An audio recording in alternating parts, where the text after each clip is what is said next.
Well, I hope you're ready to work. We're not leaving the property today. We're going to get a lot done that we've been waiting a long time to get done. This used to be all hostas. I started moving them last fall. You know, in the past, the deer haven't bothered them, but my deer problem has gotten so bad, even if I spray with Bob-X, I just don't spray as religiously as I should, and the deer get them. So half of them were moved in the fall, and this is the perfect time to move hostas, and I'll show you why.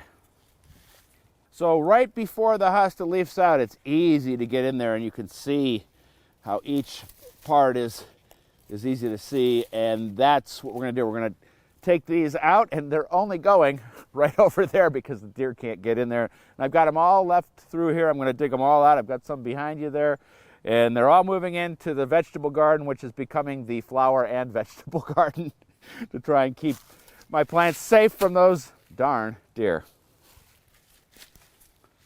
Well, look what happened. And it does happen. And how do we get the wood out of here? We're going to throw this into a fire. It's going to burn it out. We'll get a new handle, knock that rivet out, and we'll start again another day. But I got to find another shovel. Well, we had to break out the big guns. Jeez, this thing was buried in there. I think I might split it, and we'll move it in there.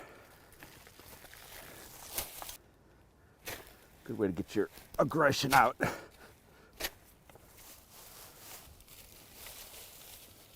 That'll do fine.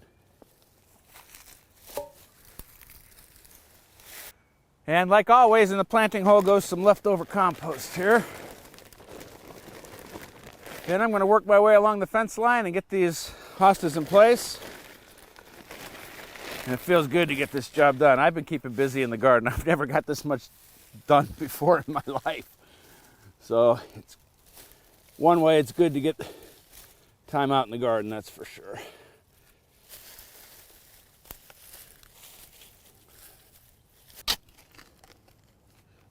Oh, this is rocky.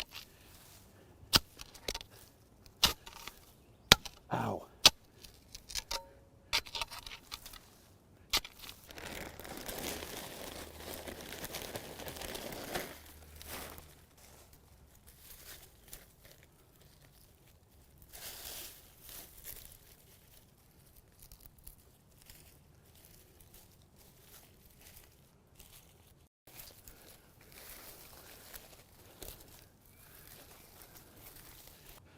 Well, I know for sure this hosta is going to be happier on this side of the fence, and the deer are going to be looking longingly from there. All right, let's get some perennials in the ground. That's our next job.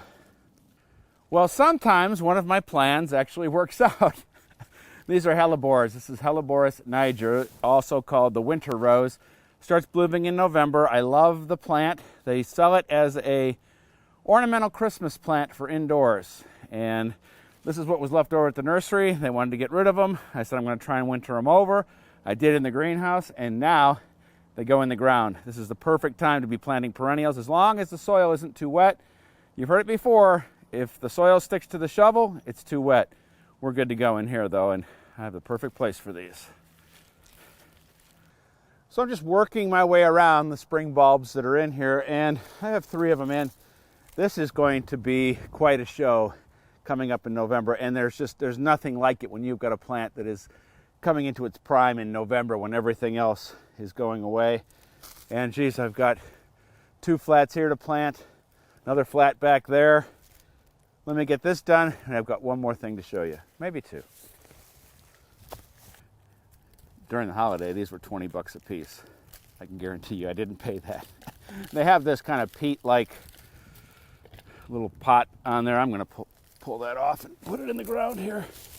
We got some good soil here, which is making life a lot easier. I added some compost, but looks pretty good. Again, fun to get your hands dirty.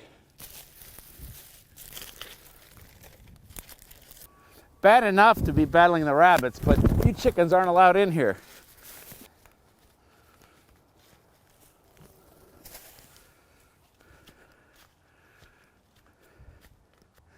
Well, it was Irma Bombeck who said the grass is always greener on top of the septic tank, and this is a bottle brush buckeye bush, which I just love. I couldn't believe I looked down here and I saw that it had layered itself and put a little baby out here, and I'm going to separate it from the mom. I'm going to pot it up and see if I can get another bottle brush buckeye. So we're separating right here.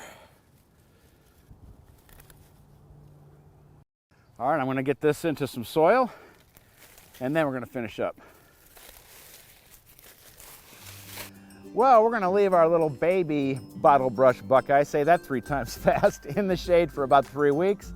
I don't know where I'm going to put it. I hope it catches on, but that gives me 3 weeks to kind of poke around and find a good spot for it. A little daffodil nerdism here. These are very similar. This is Sir Winston Churchill, just a little taller. This is Bridal Crown. I assume they come from the same parents. They're both fragrant, but in a different way, and in my family sniff test, Sir Winston Churchill smells a little bit better. All right, until next time, there's plenty to do in the garden. Stay safe, everybody.